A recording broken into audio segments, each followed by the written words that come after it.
So, with Fright Nights Festival finally upon us, I thought I'd go and take a look at the brand new mazes for this year's Fright Nights. When I say brand new mazes, obviously platform isn't exactly the newest thing in the world, however, obviously I'll technically count it as a new layout this time around since it is flipped. However, regardless, obviously, if you know a little bit about the Fright Nights event this year, you will know that the two mazes that are operating at the park this year, Platform 15 and Roots of Evil, are both upcharge attractions for £10 each. So I thought, what better way than to kind of kick off my Fright Nights video series on the channel than to do some reviews for these mazes. Now, obviously, first, today's video will be on Platform 15, and I'll have a video that will obviously cover Roots of Evil as well. And you'll just expect that over the next couple of weeks, or the next week really, just whenever I can get it out. But yeah, obviously Platform 15 is the one we're going to be mainly focusing on in today's video. So if you guys do go on to enjoy the video, make sure to like and subscribe.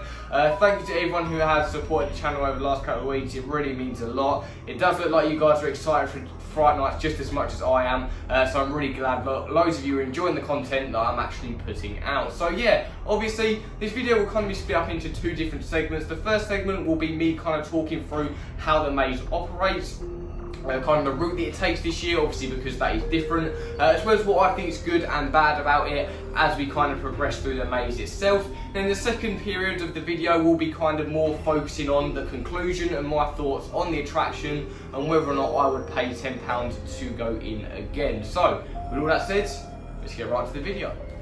Okay then, so obviously those of you that know a little bit about Platform this year will most likely know that the maze is actually mirrored. Obviously what that pretty much means is it's just flipped itself over, so where you usually would exit through the tunnel, that is now the queue line. And I must say I was very impressed with this. I feel that, you know, even though you are kind of just queuing this plain kind of tunnel space, it still gives it a really eerie feel. You have the music blasting, there's announcements that come over, and it really sets the tone for the actual maze itself, which it kind of usually doesn't, because usually you're just kind of in this cattle pen queue line that doesn't really do much, but it kind of makes you feel like you're actually in the story. So yeah, I think that was really cool. I was kind of going into that expecting that to be a lot different, for me to kind of hate the queue line, but yeah, I had no problem with it and I thought it was really good. In terms of throughput, obviously I waited about 15 minutes for my run through for Platform 15. However, it really does depend on how many groups are in front of you. For those of you that don't know, with the new regulations due to COVID,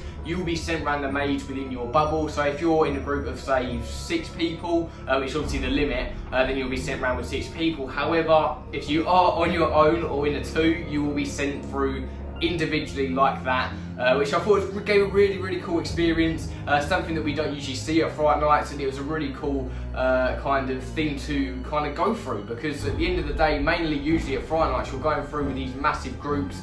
You don't usually get all of the scares, and it's kind of a bit dead sometimes when you don't get the run through you want. However, that is eliminated this year and you'll be going through on your own. So obviously the maze starts in a little entrance building. It's very similar, or if not the same building that was obviously attached to the tunnel last year where the finale was. Obviously not really much going on there, however that is where you meet your tour guide. Obviously much like all of the other Platform 15 maze run-throughs, you will obviously have a tour guide to begin with. This year it's a little bit shorter. Usually they walk right up alongside obviously where Log of Sleep is. Obviously, you know, but now it's been flipped, it's kind of had to change that a little bit. So you kind of talk in for a little bit, and then they kind of go, oh, my oil's run out of lamp. Okay, what did I just say? Oil run out of lamp. Your lamp runs out of oil. I said it right that time. And yeah, they kind of just go back obviously to meet the other groups, and because of these kind of smaller groups now being dispatched, they need to be there fairly quickly, so I can understand that fully. However, the first kind of bit you enter through, you kind of go underneath like the trestle bit that you usually would when you come back that way, and the maze layout kind of stays the same obviously, but flip. The first major set piece you come across is actually the house, which I thought was quite cool, kind of having that a little bit further towards the beginning. In terms of scares, this kind of beginning part, Platform for me is a maze that kind of gradually builds up in scares. To begin with, you just have the odd person kind of just standing there creepily, crying or kind of calling out and wailing. You know, the standard stuff for Platform really. However, you kind of get into this kind of safe space. You kind of feel like you're kind of safe, like, oh, they're not that scary. But as you progress, they do very much start to intensify. As you're walking over the little mini bridge, they've actually got some really cool smoke effects. the smoke kind of goes over the water. So if you're going on a dusk ride or a dusk run through for platform 15, you'll be very, very impressed by the visuals. If you look over the side, there's some bodies in the water as well, which just added to the theming and the overall atmosphere of the maze. And you can tell they really, really put everything they could into these mazes this year, because the theming is absolutely phenomenal. But obviously you carry on through here and then you are met with the Sleep Heart Express, obviously the main kind of train that is included within the Platform 15 storyline. Obviously it is on its side this year, however it looks just as good in the dark with the lighting. It's got some really cool lighting effects to make it look like it's on fire. And talking of fire, the pyrotechnics are still working. It kind of shoots out the side of the falling down front bit of the train, which I thought was very, very cool that they kept that, because I was kind of worried that they kind of bin that off now, but it's still there and it still looks as good as ever. And this is where the maze really, for me, started to scare me. So obviously this is the kind of major change for this year for platform. Obviously it's the last kind of run through up towards the station. Obviously this would normally be where the intro starts, where the pre-show kind of is, but they've kind of set up these little mini houses. Obviously these were the beach huts that were actually on the beach. They've kind of moved over. They've done something really, really clever with them. They've kind of had actor flaps in there, which I didn't see on my first time going through. So I was casually walking by these houses and then an actor would jump out and not know, or me not knowing that they're in there. So it's a very, very cool experience walking past these houses, because some of them have actors, some of them won't. And once you start figuring stuff out, you obviously keep looking at the houses, and then there'll be actors to the right that will scare you like that. And it's a really cool kind of flow, an almost ecosystem of actors that you get when you're walking through this finale bit. It really, really puts you on edge, and I absolutely loved it. Obviously you carry on through here. When you would normally get to the normal platform entrance, you are greeted by another tour guide who tells you that your tour is over. And this is one of my favourite parts. They pretty much fake you out. So they say, oh, it's the end, and then the finale properly kicks in, and they've done this in a really good way. You know, the person I was with at the time actually thought that it was over. Obviously I didn't, because I've already seen videos and stuff on it. There's lots of kind of subtle messaging, like signs saying thank you for visiting, and obviously then that person, it kind of puts you into a false sense of security. And obviously you walk through the tunnel and all hell breaks loose. Pretty much from my experience, you walk through the little mini tunnel, you come out, there's an actor there. So I was kind of like, oh no, there's an actor there, and I kind of started to, you know, get a little bit scared like I normally would. However, the train light behind them, and this effect was done really, really well, will start to flicker, and pretty much actors will appear from every single direction from around you. It was an amazing finale, and honestly, it was just a cherry on top for this maze this year. In my opinion, I think it is the best out of the two, but obviously I will share my thoughts on Roots of Evil in a later video. But yeah, after that you kind of just walk up a ramp and then obviously exit out into the Creep Freak Scare Zone. However, that's the main bulk of the layout. I'm very, very impressed, I must say. When I first found out that they would be mirroring the layout, I was kind of skeptical, because I really, really liked the tunnel finale, so I was kind of scared that we would lose that, but it is just as good as ever, and I'm willing to say that I think this is the best year platform has had in a long time. So yeah, that's the kind of main bulk of the layout segment of the video done.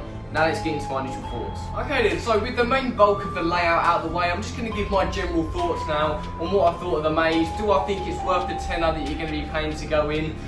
First of all, what I do have to say straight off the bat is huge big up to Thorpe Park. They really nailed this maze. Obviously a lot of people were going into it all sceptical, saying, oh, they've only got 2 this year, they're probably not going to put as much effort in, but they have put their all into this maze, and it really does show. Obviously in terms of scares, like I said, this builds up throughout the time you're walking through, so don't expect straight scares straight away, but those scares will intensify as you go through the maze, and it really kind of gets your heart pumping. It's a very different atmosphere and a very different type of scaring than Roots of Evil has. However, it works just as effectively. Theming wise, I don't even need to say anything. Obviously the theming was absolutely phenomenal. It was really breathtaking. At night time you couldn't really gather it in, but there's so much stuff to look at. Like I said, there was fog on the lake, there were bodies in the water, and it really gave some really cool atmosphere to the maze that I never thought possible. So like I said, huge shout out to Thorpe Park for putting that on. However, obviously here's kind of stands the question is, which kind of way do I think platform runs better? Because obviously over the last couple of years, and pretty much every single year Thorpe Park have had platform at Fright Nights, it has been that way. It's been the complete opposite direction it is this year, and I have to say I do prefer it this way. The only reason I would say that is because I like the fact that you can queue in the tunnel. It makes for a really cool entrance set piece as well. You know, the house is a lot closer to the beginning, which I feel really fits it a little bit more. Obviously you pass the Sleeper Express backwards, which I actually kind of thought I wouldn't like, but with the lighting and the way they pulled that off, it was really impressive. And it gives you that nice clear run right at the end up to the station, and obviously having the finale. So I would say either way, platform is good, but I would say going through it this year with my first run through, I really like it in this new state it's in. Whether or not it comes back next year, I don't know, but if it does come back and it's in this state again, I will be completely happy. But yeah, that's kind of the main thoughts out of the way now. There's not really much to say about it. Obviously it is a returning maze, but there is still lots to talk about. The one main thing I will say, anyone going into it thinking, oh, it's only mirrored, I'll still know what's happening and what's going on, it gives you a sense of familiarity, but it doesn't necessarily make it predictable, is all I'm going to say. It's very unpredictable in terms of where the scares are going to come from, what's up next. It's a very kind of anxiety-driven maze where the fear of the unknown really kind of is the main focus. And yeah, it was absolutely phenomenal. So I would definitely say £10 is worth the money for this maze. If you get a run through like I did, you'll be absolutely blown away. Absolutely incredible. I'm so excited because I wasn't expecting platform to be this good. But it certainly really took the medal home this year. It was probably one of the best attractions at this year's Fright Night. So amazing work, Thorpe Park. I'm going to give this maze an 8 out of 10. It's not perfect, no maze is perfect, but it's a damn good maze. Okay then, so that comes to the end of the review then. Definitely let me know down in the comments whether you like these reviews, if there's any better way you want me to structure it, because I've never really done a review before, and especially not on something as important as Fright Nights. So yeah, just let me know if there's any kind of pointers that you want me to do and structure in my next review, which will obviously be Roots of Evil. And yeah, that would be greatly appreciated. So with all that said, I'll see you guys later.